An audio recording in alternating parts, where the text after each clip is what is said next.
یہ بچوں والی ماں کس طرح اپنی زندگی بسر کرتی ہوگی۔ اس نے وہاں پہ ایک ویرانے میں دیکھا کہ عورت بچوں کے ساتھ ہے، تو اس کو حیرت ہوئی کہ یہ اس جگہ پہ کیسے گزر بسر کرتی ہوگی۔ تو اس نے کہا کہ چلو میں حال معلوم کر لوں کہ شاید وہ پریشان ہوں اور میں ان کی مدد کر سکوں۔ پوچھا، اری تو کون ہے اور یہاں کیوں رہتی ہے؟ عورت خاموش رہی اور کچھ جواب نہ دیا۔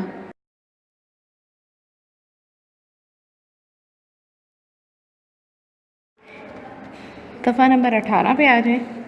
توصیف، نیک بخت جواب کیوں نہیں دیتی؟ عورت، جی ہاں میں یہیں رہتی ہوں۔ توصیف، تو اکیلی رہتی ہے؟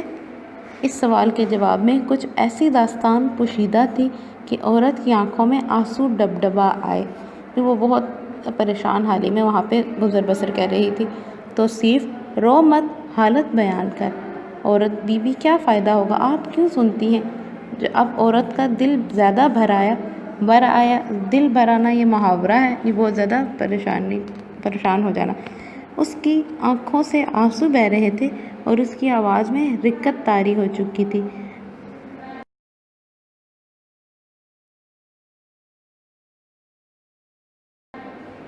توصیف، بتا اپنی حالت بتا، شاید میں تیری کچھ مدد کر سکوں۔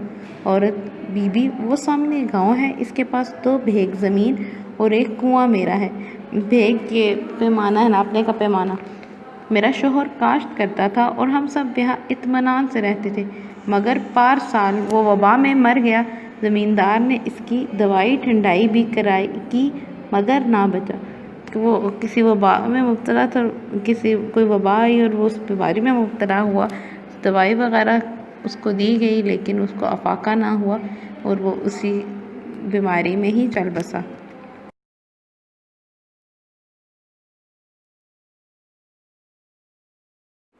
₹40 کا حساب اس کے مرے پیچھے زمیندار کا نکلا تھا۔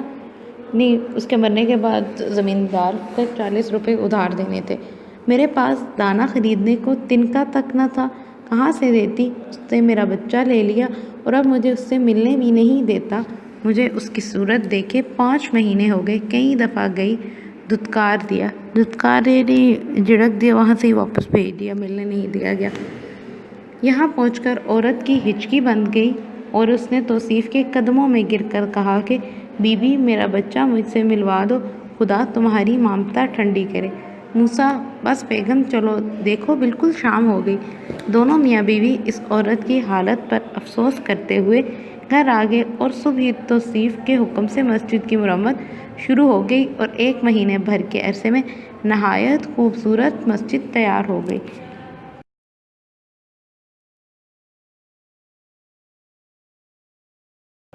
چلے کی سردی تھی اور کڑکڑاتے جھاڑے۔ وقت کی بات اور ہونی شدنی کہ توصیف کا بڑا لڑکا کلیم خاصا بھلا چنگا کھیلتا مالتا اندر آیا اور پلنگ پر لیٹتے ہی اس شدت کا بخار چڑھا کہ ماں اور باپ دونوں پریشان ہو گئے۔ یہ بہت شدید سردی تھی اور وقت کا کام ہے گزرنا اور وہ گزرتا ہی چلا جاتا ہے۔ تو کیا ہوا کہ جو توصیف کا بیٹا تھا جس کا نام کلیم تھا، وہ ایک اچانک سے بیمار ہو گیا اور اس کی وجہ سے اس کے ماں باپ پریشان ہو گئے۔ ڈاکٹر، حکیم، یہ وہ، المختصر شام تک 20 آدمی جمع ہو گئے۔ 12 برس کا بچہ اور پلہونٹھی کا، یعنی اکیلا تھا، پہلا بچہ تھا ان کا۔ دونوں میاں بیوی کا دم ہوا تھا، یعنی دونوں کی جان نکلی ہوئی تھی۔ علاج جس قدر توجہ سے ہوتا تھا، اسی قدر حالت ردی ہوتی جا رہی تھی، یعنی خراب ہوتی جا رہی تھی۔ 3 دن اور 3 راتیں یہی کیفیت رہی۔ دنیا بھر کے جتن کر ڈالے مگر حالت میں کسی طرح فرق نہ ہوا اور نوبت یہاں تک پہنچی کہ خود ڈاکٹر بھی مایوسی کی باتیں کرنے لگے۔ چوتھے روز جب کلیم پر بے ہوشی طاری ہوئی اور توصیف کلیجے پر گھونسے مار رہی تھی، بہت زیادہ پریشان ہو گئی تھی، اس کو اس عورت کا خیال آیا جس کا بچہ ₹40 کے واسطے اس سے بچھڑا ہوا تھا۔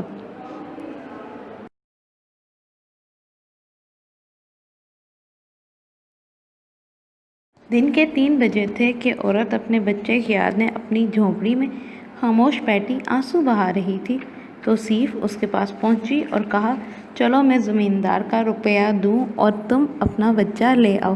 عورت پر ایک شادی مرگ کی کیفیت طاری ہو گئی۔ شادی مرگ یعنی خوشی سے بہت زیادہ خوش ہونا۔ وہ اچھل پڑی اور ہاتھ جوڑ کر کہنے لگی، کیا آپ میرا بچھڑا ہوا کلیم مجھ سے ملوا دیں گی؟ توصیف: کیا تمہارے بچے کا نام بھی کلیم ہے؟ عورت: جی ہاں۔ توصیف: ہاں چلو میرے ساتھ چلو۔ عورت توصیف کے ساتھ چلی، مگر راستے بھر اس کی حالت عجیب رہی۔ وہ توصیف کا منہ دیکھتی، بلبلاتی اور گڑ گڑاتی، ہاتھ جوڑتی اور کہتی تھی، بیگم 40 روپے بہت ہیں، مگر میں ہاتھ جوڑوں گی اور دوں گی۔ 5-6 روپے کے برتن تو میرے پاس ہیں، یہ لے جائیے۔ 3 روپے کا ایک حل ہے، باقی روپے جب تک میں نہ دوں آپ میرے کلیم کو اپنے پاس رکھ لیجیے، میں دور سے ایک دفعہ روز دیکھ آیا کروں گی۔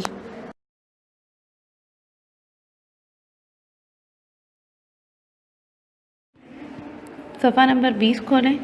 توصیف اپنے بچے کی علالت میں اس درجہ مستغرق تھی کہ اس کو دنیا و مافیہ کا ہوش نہ تھا، کسی بات کا جواب نہ دیتی تھی، نہ دینے کے قابل تھی۔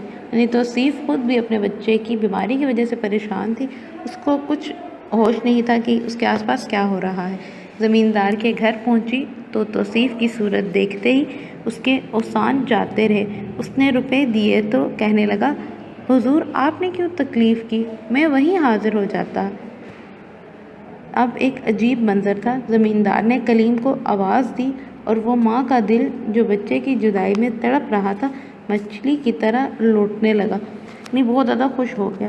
وہ کبھی دروازے کو دیکھتی اور کبھی توصیف کو۔ اس کے ہاتھ توصیف کی طرف جڑے ہوئے تھے اور زبان صرف اتنا کہہ رہی تھی، بیگم تیری ممتا ٹھنڈی رہے۔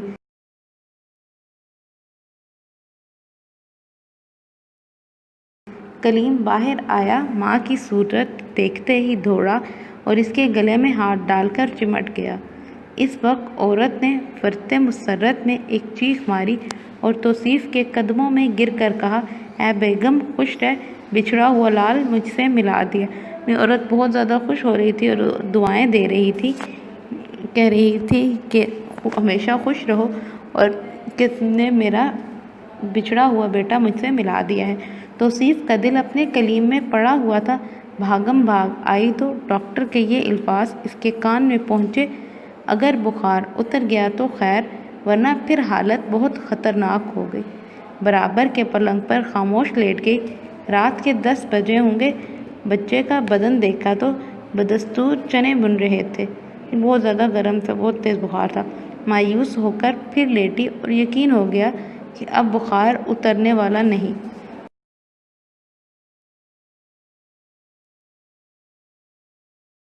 12 بجے کے قریب بخار اور تیز ہوا اور توصیف اب قطعی مایوس ہو گئی، بالکل مایوس ہو گئی۔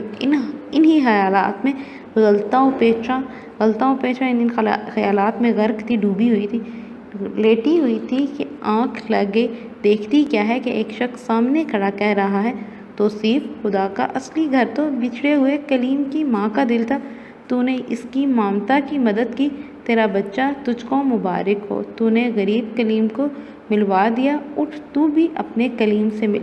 توصیف ابھی خواب ہی دیکھ رہی تھی کہ موسیٰ کی اس آواز نے اسے چونکا دیا۔ الہی تیرا شکر ہے، بخار اتر گیا۔ گھبرا کر اٹھی تو بچہ پسینے میں نہا رہا تھا اور بخار کا پتہ تک نہ تھا۔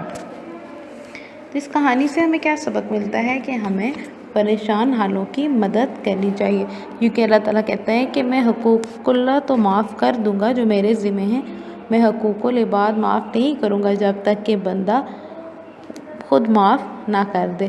کہ ہمیں دوسروں کا خیال رکھنا چاہیے، ہمیں اپنے آس پاس کے لوگوں کو پہ نظر رکھنی چاہیے کہ اگر وہ پریشان ہیں، ان کو کوئی مشکل ہے، کوئی مسئلہ ہے، تو ہم ان کی مدد کر سکیں، جہاں تک ہو سکے ہم ان کی مدد کر سکیں۔